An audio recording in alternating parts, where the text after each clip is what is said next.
Терористички чин само вака може да се карактеризира нападот на контролори на летање на меѓународен аеродром и можно доведување на човечки животи во опасност. Вака дел од познавачите го оценуваат вчерашниот скандалозен напад на вработени во контролната кула на Скопскиот аеродром. Адвокатот Драган Пешевски за Алфа вели дека со овие случувања во опасност биле доведени безбедноста и на луѓето, но и на државата. Во конкретниот случај имаме напад, извршен насилен напад на меѓународен аеродром и тоа во служба кој што се грижи за безбедност на летови. Сето тоа не може да биде оквалификувано никако другачи освен како терористички чин. Тука е загрозена безбедноста на граѓаните, загрозена е безбедноста на државата. Со самото тоа што се случило, не сакам ни да помислам доколку настаните искочиле од контрола, какви би можеле да бидат последиците. Адвокатот Јанаки Митровски вели дека станува збор за друго тешко кривично дело, а државните органи го паднале тестот со оглед на тоа што веднаш по нападот не ги привеле насилниците, туку само испратиле покани да дојдат на разговор во полициска станица.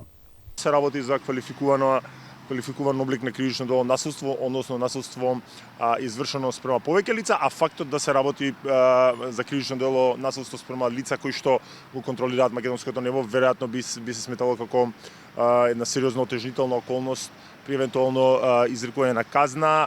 Пребенигна е реакцијата на државните органи на прогон, односно се само повикани, не се ни апсени лишени од слобода, со обична покана се повикувани насилниците. Млаката реакција на надлежните е голем проблем и според Пешевски. Вели можеме да го сватиме и како државата на еден начин да го одобрува она што се случи во МНАФ. Какво нешто што е сторено, односно влезено во аеродромска служба која што е обезбедувана дупло, односно со два влезено обезбедувањите, како треба да има ригорозна постапка. Секоја млака реакција е одобрување од страна на државата на ваквите чини.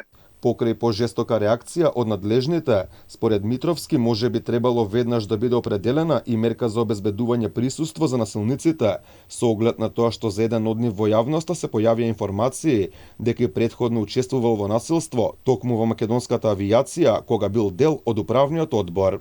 Фактот дека има информации во јавноста дека за некои од лицата и не е прв пат истото дело да го прават, што значи дека се специјални повратници, иако е дискутабилно, мислам дека за тоа во минатото и не се гонети, што за нашата држава е разбирливо, веројатно требаше да се оди со малку построги мерки, затоа што вака се